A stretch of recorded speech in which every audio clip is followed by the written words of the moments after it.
17 points. Can they rely this much on Steph and Curry and still win the series? It's not ideal. I usually would say no, but I mean, when Steph is doing things like this, if they get Jimmy back to help that, I think they can. All right. The Warriors are now 8-3 this season when Steph scores at least 35 points. Game 4 is tomorrow. QR, thank you. Jay, you're up. All right, welcome to Hoops Tonight here at The Volume. Happy Saturday, everybody. Hope all of you guys are having a great weekend. What an incredible night of games that we just were treated to. Jackson and I were just joking before the show started.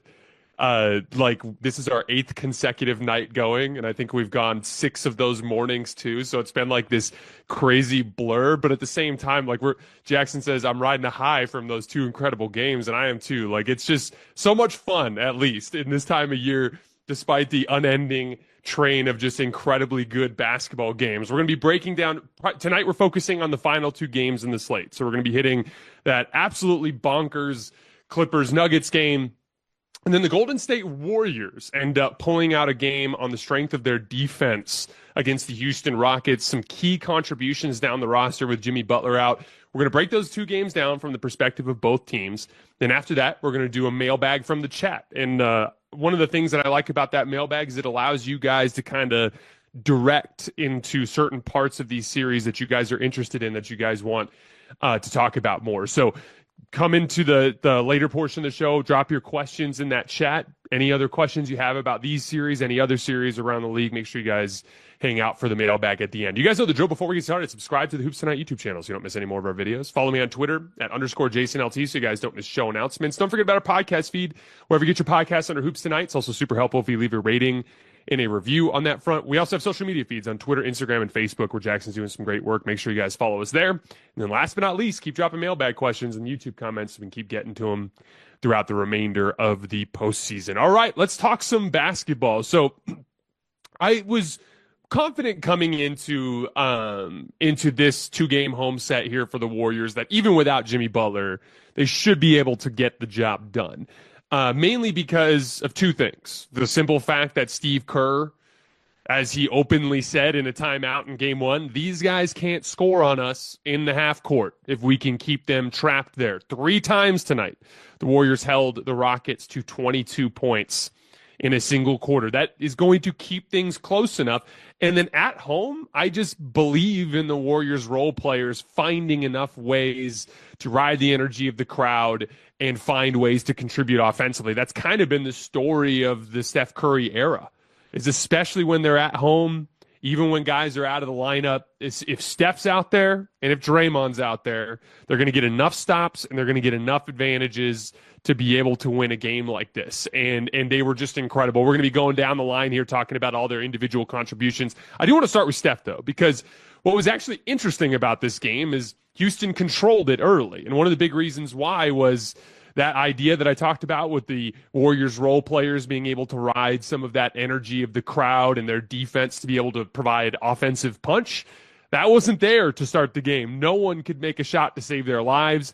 And to kind of compound the issue, Steph, for the first, basically till the middle of the second quarter, was just like kind of easing his way into the game, not bringing a ton of aggression. I thought he was coming off of his screening actions, telegraphing that he was looking to pass. He had a couple of turnovers. He wasn't being aggressive enough. And then right around that middle of that second quarter, Steph turned it up. And there's a certain amount of, like, even with that level of defensive attention, there is still a certain amount of panic that you can induce by providing the necessary scoring pop. And as we saw in Game 1, like, Steph, even in this scheme, even with the face guarding, even with the double teaming, even with the grabbing off ball, even with the blitzing of the ball screens, even with all of the physicality, Steph can cut these dudes to pieces. He's capable of doing it. And he demonstrated that in resounding fashion over the course of the last 3.5 quarters of this game. It all just started with turning up his aggression. As he started curling off of screens, instead of curling off of screens and immediately looking to get rid of the ball, he started trying to force the issue a little bit. Jay Billis was talking during the game about how he was like putting on his cape, so to speak.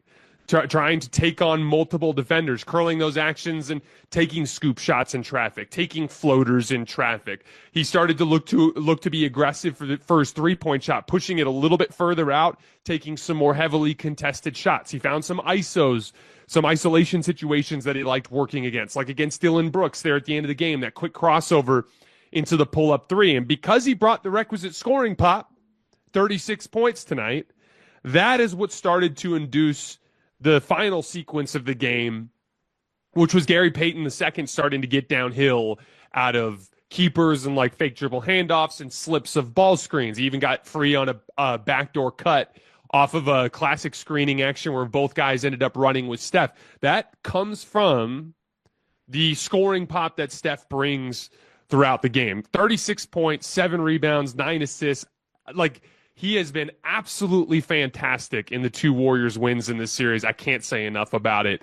I want to skip ahead to Gary Payton for a second because, you know, one of the things that was kind of standing out over the course of the early portion of the game was nobody really had anything going offensively. Brandon Podziemski had some good looks from 3. He wasn't knocking them down. Jonathan Kuminga, you know, Steve Kerr places a bet on him to start this game and takes Buddy Hield out of the starting lineup, puts Quentin Post in there, tries to set Jonathan Kuminga up with some more cleared side ISOs, and just Jonathan Kuminga couldn't get anything going. He was struggling with the physicality of the situation. The game seemed to be moving a little too fast for him. He wasn't able to get anything moving. And so all of a sudden it's like, what do we have here? And, you know, there were a couple guys who stepped up, specifically Buddy Hield, who we'll talk about in a minute. But one of the things that stood out to me in that second half was Gary Payton specifically saying, I am going to the rim. He was decisive. He wasn't coming off of those fake dribble handoffs or slipping out of those screens, trying to look to pass. He was looking to score the basketball. He went to the rim over and over and over again in that stretch. And like that was such an important bit of rim pressure in a game like this where without Jimmy Butler, it was difficult to come by rim pressure. I thought Gary Payton was fantastic in this game. Finished with 16 points on 7 of 9 shooting, hit 2 massive threes as well. Massive night for Gary Payton II. Buddy Hield, though. It was a little bit of a weird shift in the early third quarter where he just, when he checked in, where he looked like he was just a little lacking that intensity. But aside from that brief stretch to start the third quarter, I thought Buddy was fantastic all night. Just bringing that requisite level of aggression. Obviously, Steve Kerr was going to have to bump his minutes up under the circumstances. He ended up playing 29 minutes tonight. A lot of situations like that, a lot of post, a lot of Buddy Hield, trying Jonathan Kuminga. They're doing that because they're trying to like inject some offensive firepower into the situation, counting on the fact that Draymond and the rest of those guys, Moses Moody, Gary Payton, all those guys would be able to get enough stops to be able to keep this game within reach. And Buddy, every single one of those 5 threes that he hit was super, super important in this game. He's plus 14, 29 minutes, had 3 steals as well. Big time game from Buddy Hield. Quentin Post had a really difficult job tonight. You know, sometimes you get handed a job that you're going to lose, but your job is to just try to shrink that gap as much as possible. To try to